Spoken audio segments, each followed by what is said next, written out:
সবাইকে সুস্বাগতম জানাচ্ছি। আমরা দীর্ঘ প্রতীক্ষা শেষে আবারও আমাদের নিয়মিত কার্যক্রমে ইনশাল্লাহ ফেরত আসব এই প্রত্যাশা রেখে আমরা আজকে শুরু করছি আমাদের নিয়মিত লাইভের একটি অংশ। নিবন্ধনের জন্য আমরা ইতিপূর্বে জেনেছি যে বেশ কিছু পরিবর্তন এসেছে। সেই পরিবর্তনের ধারাবাহিকতাটায় আমরা কিভাবে প্রস্তুতি নিতে পারি সেই সংক্রান্ত আলাপচারিতা এবং কিছু প্রশ্ন সমাধান নিয়ে আমরা আজকের ক্লাসে থাকবো ইনশাল্লাহ বেশ কিছুক্ষণ। তাহলে কথা না বাড়িয়ে আমরা চলে যেতে পারি সরাসরি আমাদের আজকের আলোচনায়। তো যাই হোক, আমরা এই পর্যায়ে শুরু করছি নিবন্ধনের এক্সপার্ট ইংলিশ কর্তৃক আয়োজিত অধ্যায়ভিত্তিক নিবন্ধন ইংলিশ প্রশ্ন সমাধান। এখানে আমরা বিভিন্ন প্রশ্নগুলো আপনাদেরকে দিব, আপনারা একটু দ্রুত সমাধান করার চেষ্টা করবেন এবং সেগুলো আমি ব্যাখ্যা করে দিব। মাঝে মধ্যে আমি এবং ক্লাসের এন্ডিং দিকেও বলবো যে আমাদের নতুন পরিবর্তনটা কি হয়েছে এবং আমরা সেজন্য কি পড়তে পারি সে বিষয়গুলো নিয়েও আপনাদের সাথে কথা হবে। তো চলুন আমরা প্রথমেই দেখি নাউন অধ্যায় থেকে আসা এ যাবৎকালে নিবন্ধনের যে প্রশ্নগুলো ছিল আমরা একটু সেগুলো দেখব, তারপর একে একে অন্যান্য অধ্যায়গুলোও ইনশাল্লাহ দেখব।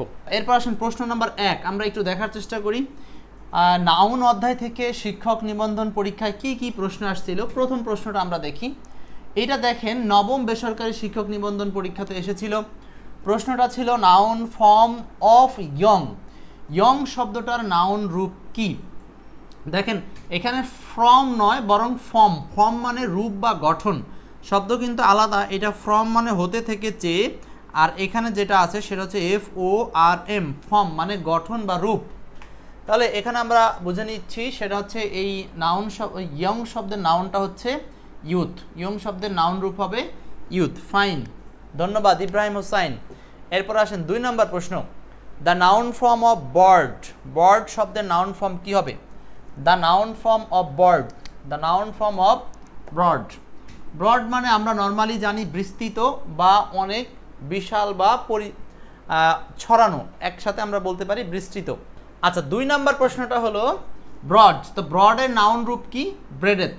এই যে BRE বানানটা ভালো করে মুখস্থ করতে হবে, BREADTH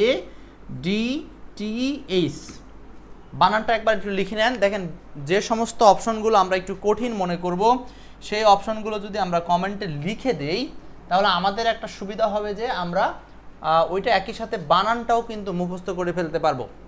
সো এখানে ব্রডের নাউন ফর্ম হচ্ছে ব্রেডেথ। ওকে, আমরা যাচ্ছি পরের প্রশ্নে, 3 নাম্বার।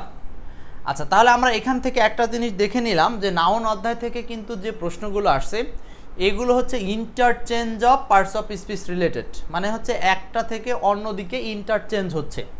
আচ্ছা, এখন আসি 3 নাম্বার প্রশ্নটা। 3 নাম্বার কি আনসার হবে? কোশ্চেন নাম্বার 3, 3 এবং 4 আপনারা দ্রুত উত্তর করবেন যারা পারবেন, আর না পারলে তো সমস্যা নাই, আমি ব্যাখ্যা করব ইনশাআল্লাহ। 3 number, what is the noun form of the word pious. Pious শব্দের নাউন কি? আনসার হচ্ছে পায়াস শব্দের নাউন হলো পাইটি। এটা অনেকটা মুখস্থ স্টাইলের নাউন আর কি। যেমন বিল্লাল হোসেন লিখছেন হচ্ছে পায়াসনেস, অবশ্যই না, এটা একটা ভুল শব্দ। আমাদের পায়াস শব্দের নাউন রূপ হচ্ছে পাইটি। Clear? 4 number, beauty is truth. Here beauty is, এখানে বিউটি শব্দটা কি? নিঃসন্দেহে আমরা নাউন অধ্যায় থেকে কোশ্চেন দিচ্ছি, তাহলে এটাও নাউন হবে। SM মহসিন সরকার যুক্ত হয়েছেন, আমাদের সাথে আরও কে কোথা থেকে যুক্ত হচ্ছেন আমাদের একটু জানাবেন। আর এই যে দীর্ঘ দুঃখ দুর্দশা কাটিয়ে এখন আপনার যে সময়গুলো যাচ্ছে কেমন যাচ্ছে সেটাও আমাদেরকে জানাতে ভুলবেন না। 4 নাম্বার, বিউটি ইজ ট্রুথ। তাহলে এখানে বিউটি শব্দটা কি? নিঃসন্দেহে বিউটি শব্দটা হচ্ছে একটা নাউন। এখন এটা কোন নাউন? এটা হচ্ছে অ্যাবস্ট্রাক্ট নাউন। কেন অ্যাবস্ট্রাক্ট? কারণ যে নাউনের বাংলা মিনিংটা এমন বোঝাবে যে সেটা আপনি সরাসরি বাস্তব নয়, মানে আপনি ওটাকে পঞ্চ ইন্দ্রিয়ের সাহায্যে মানে দেখতে পারবেন না, ধরতে পারবেন না, ছুঁইতে পারবেন না, এই জাতীয় হলে সেটা হলো অ্যাবস্ট্রাক্ট নাউন। রাইট? সো 4-এর আনসারটা হচ্ছে ডি নাম্বার। বুঝতে পারছি আশা করি সবাই। 4। আচ্ছা, ক্লাসটা আপনারা বিভিন্ন গ্রুপে শেয়ার করতে ভুলবেন না। দেখেন ক্লাসের শেয়ারের একটা লিঙ্ক আপনাদেরকে দিয়ে দিচ্ছি আমি কমেন্টে।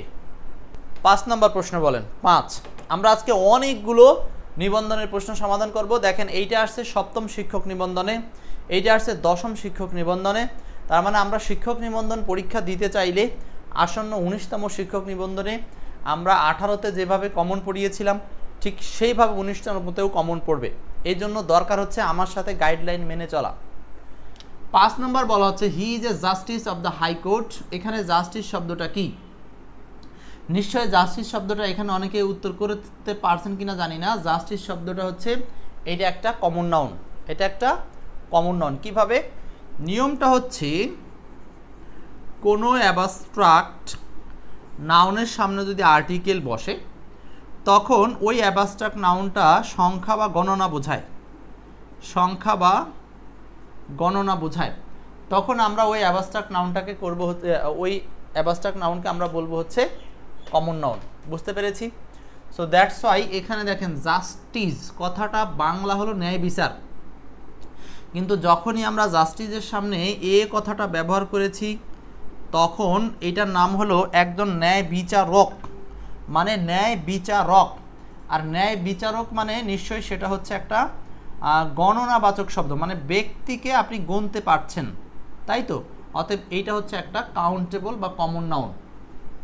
ওকে, আব্দুল্লাহ আল বাশার আমাদের সাথে যুক্ত হয়েছেন। ওয়ালাইকুম আসসালাম, আশা করছি ভালো আছেন। এরপর 6 নম্বর প্রশ্ন বলছে lovely comes here regularly. Lovely comes here regularly, এখানে লাভলি শব্দটা কোন ধরনের নাউন বা এটা কোন পার্টস অফ স্পিচ? কোন পার্টস অফ স্পিচ? আমাদের এই ফ্রি ক্লাসের সিরিজে ইনশাল্লাহ আমরা নিবন্ধন পরীক্ষায় আসা সব প্রশ্নগুলো সলভ করব। যারা এই ফ্রি ক্লাসগুলোতে নিয়মিত থাকতে চান বা লিঙ্কগুলো পেতে চান, আমরা একটা হোয়াটসঅ্যাপের লিঙ্ক দেখেন রেখেছি কমেন্টে, ওই কমেন্টের হোয়াটসঅ্যাপ লিঙ্কটাতে আপনারা দ্রুত যুক্ত হয়ে নেবেন, আমরা সেখানে আপনাকে অ্যাকসেপ্ট করে নিব। 6 নম্বর কী হবে আনসার বলেন? বিল্লাল হুসাইন। 6-এর আনসারটা লাভলি। লাভলি এখানে যতই এলওয়াই থাক ভাবার কোনো কারণ নাই যে এটা অ্যাডভার্ব। আসলে এইটা বাক্যের সাবজেক্টের পজিশনে, এটা আমরা একজন বালিকার নাম জানি, লাভলি হয়ে থাকে অনেক বালিকার নাম। সো এইটা হচ্ছে সেটাই যে lovely comes here regularly, lovely নিয়মিত এখানে আসে। সো এইটা আনসার হচ্ছে, এটা একটা নাউন ওয়ার্ড, এই শব্দটা একটা নাউন ওয়ার্ড, এই শব্দটাও নাউন ওয়ার্ড। নেক্সট 7 নাম্বার চলছে নিবন্ধন পরীক্ষায় আসা বিগত সালের প্রশ্নগুলো সমাধান, এবং এখান থেকে ধারণা লাভ করবেন যে কি টাইপের কোশ্চেনগুলো আমাদের আসতে পারে 19তম নিবন্ধনে। 7 নাম্বার বলছে হচ্ছে we shall not see his look again. We shall not see his look, এটা আসছে কবে? 8ম বেসরকারি শিক্ষক নিবন্ধনে, এটা 8তম বেসরকারি শিক্ষক নিবন্ধনে এসেছে। ওকে, বিল্লাল হুসাইন, আরও যারা যুক্ত হয়েছেন আমাকে দ্রুত একটু কমেন্ট করে জানাবেন। 6-এর noun, right. Smile Hussain, smile, ঠিক আছে। নেক্সট, তাহলে এখানে 7 নম্বর প্রশ্নের আনসারটা কি? 7-এর আনসারটা হচ্ছে we shall not see his look. এখানে পসেসিভ হচ্ছে হিজ, আর পসেসিভের পরে আমরা যেটা ব্যবহার করি সেটা হচ্ছে নাউন। তো এখানে লুক শব্দটা হচ্ছে একটা নাউনের ন্যায় বসেছে, সো আনসারটা হচ্ছে noun. 8 number which one is a collective noun. নিচের কোনটা কালেকটিভ নাউন? তো এইটা দেখেন 7ম প্রভাষক শিক্ষক নিবন্ধনে কলেজ পর্যায়ে আসা প্রশ্ন, এটা কিন্তু কলেজ পর্যায়ে আসা প্রশ্ন যে which one is a collective noun, নিচের কোনটা কালেকটিভ নাউন? আনসারটা হচ্ছে এখানে 2 নাম্বার গ্যাং। আপনারা জানেন গ্যাং মানে ডাকাতের দল, গ্যাং মানে হচ্ছে ডাকাতের দল। সো 8-এর আনসারটা হচ্ছে বি নাম্বার, গ্যাং।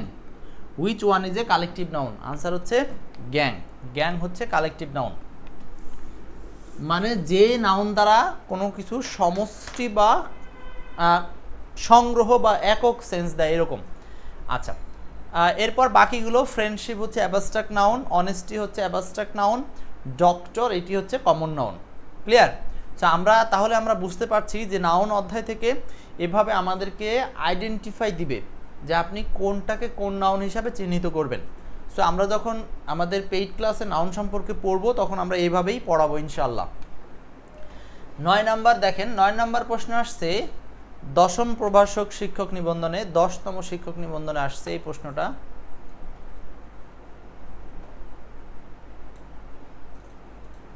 ওকে, 9 ওয়েটিং বয়, কেমন আছেন আপনি? Which one is A compound noun, নিচের কোনটা কম্পাউন্ড নাউন। একটু ক্লাসটা শেয়ার করে দিবেন, শেয়ার করার একটা লিঙ্ক দেখবেন আপনাদেরকে কমেন্টে রাখা আছে। 9 নম্বর বলছে which one is compound noun. তাহলে আমরা একটা নতুন টার্মস পেলাম, কম্পাউন্ড নাউন কি? কম্পাউন্ড নাউন হচ্ছে যখন দুটি নাউন মিলে অথবা দুটি শব্দের কথা বলতে পারি আমরা, দুটি শব্দ মিলে একটা নাউন হয়, দুটি শব্দ মিলে একটি নাউন হয়, এমন পরিস্থিতিতে আমরা ওই ধরনের নাউনকে বলবো হচ্ছে compound noun. So compound noun এখানে আছে কোনটা, যেমন এই যে হেয়ার ব্রাশ, হেয়ার ব্রাশ কথাটার মানে হলো চিরুনি, আমরা অনেকেই জানি চিরুনির ইংলিশ হচ্ছে হেয়ার ব্রাশ। তো দেখেন আমরা এখানে দেখছি দুটো শব্দ আছে, একটা হচ্ছে হেয়ার আর একটা হচ্ছে ব্রাশ, হেয়ার ব্রাশ। সো দুটো শব্দ মিলে একটা নতুন শব্দ দাঁড় হয়েছে, সেটা হলো চিরুনি অর্থে। সো এই কারণে দুটো নাউন মিলে এখানে একটা নাউন হয়েছে, অতএব আমরা এটাকে বলবো হচ্ছে কম্পাউন্ড নাউন, কম্পাউন্ড নাউন। আশা করি এগুলো আপনাদের মোটামুটি যারা পড়াশোনা করেন তাদের ধারণা আছে। আর যারা একদমই নতুন, কোনো সমস্যা নাই, আমাদের পেইড কোর্স আজকে থেকেই চালু হচ্ছে, আপনারা চাইলে সেই কোর্সে যারা আসবেন তারা সেখানে ডিটেলস পাবেন অধ্যায়গুলো সম্পর্কে। এরপর আসেন 10 নাম্বার বলছে which one is A compound noun. এখানে নিচের কোনটা কম্পাউন্ড নাউন? 10 নম্বরে কম্পাউন্ড নাউন কোনটি? আনসার হচ্ছে হেডমাস্টার। কিভাবে? হেড মানে আমরা জানি মাথা, আর এই মাস্টার মানে হচ্ছে দক্ষ বা প্রভু। সো দুটো শব্দ মিলে একসাথে হয়ে গেছে প্রধান শিক্ষক, তার মানে দুইটা শব্দ মিলে এটা একটা ভিন্ন অর্থ প্রদান করবে, তখন সেই নাউনটার নাম হবে হচ্ছে কম্পাউন্ড নাউন।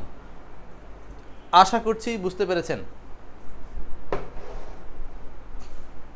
নেক্সট, তাহলে দেখেন নাউন অধ্যায় থেকে 10টা প্রশ্ন পেলাম, এটা আসছে 10ম নিবন্ধনে, এটা আছে 11তম নিবন্ধনে কিন্তু।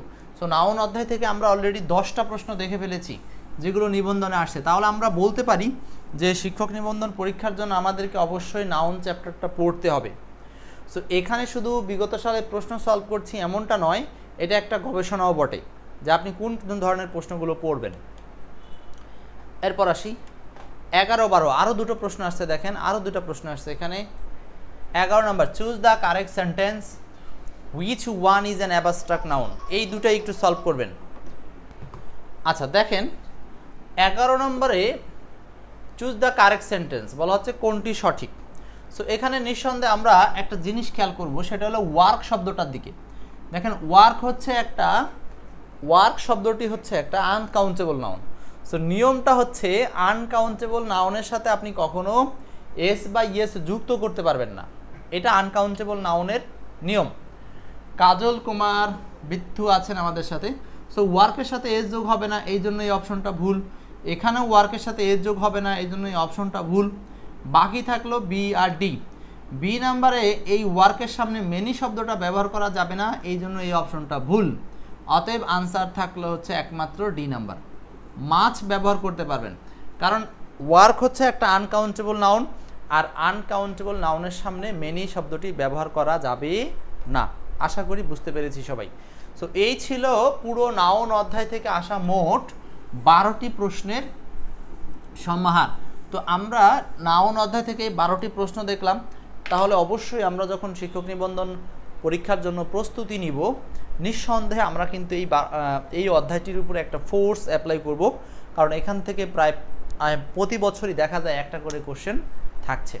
সো এই কারণে আপনাদের সাথে আমি এই ফ্রি ক্লাসগুলো ইনশাল্লাহ কন্টিনিউ করব মাঝে মধ্যেই। সো আজকে একটা ট্রায়াল ক্লাস এখানেই শেষ করব। সো ঠিক একইভাবে যে দেখেন আমরা পরের দিন হয়তো পড়াবো আপনাদেরকে, কিংবা রাতে এইভাবে পড়াবো, যে খেয়াল করেন ডিটারমিনার থেকে কি কি প্রশ্ন আসছে, তারপর দেখব প্রোনাউন থেকে কি কি প্রশ্ন আসছে। এইভাবে করে কিন্তু আমরা বিভিন্ন অধ্যায় থেকে আসা প্রশ্নগুলো ধারাবাহিকভাবে আপনাদেরকে শেয়ার করব। সো আজকে ক্লাসে আর কথা বলবো না, এই পর্যন্তই শেষ করব। ইনশাল্লাহ যারা নিয়মিত ক্লাসে আসবেন তাদের জন্য আমাদের এই আয়োজনগুলো থাকবে। আর যারা ফ্রি ক্লাস করতে চান আমাদের মেসেঞ্জারে একটু নক করে রাখেন, অথবা এই নাম্বারে হোয়াটসঅ্যাপ আছে, এখানে নক করেন যে নিবন্ধনের ফ্রি ক্লাসগুলো করবেন, তাহলে আপনাকে আমরা হোয়াটসঅ্যাপ গ্রুপে জয়েন করে নিব।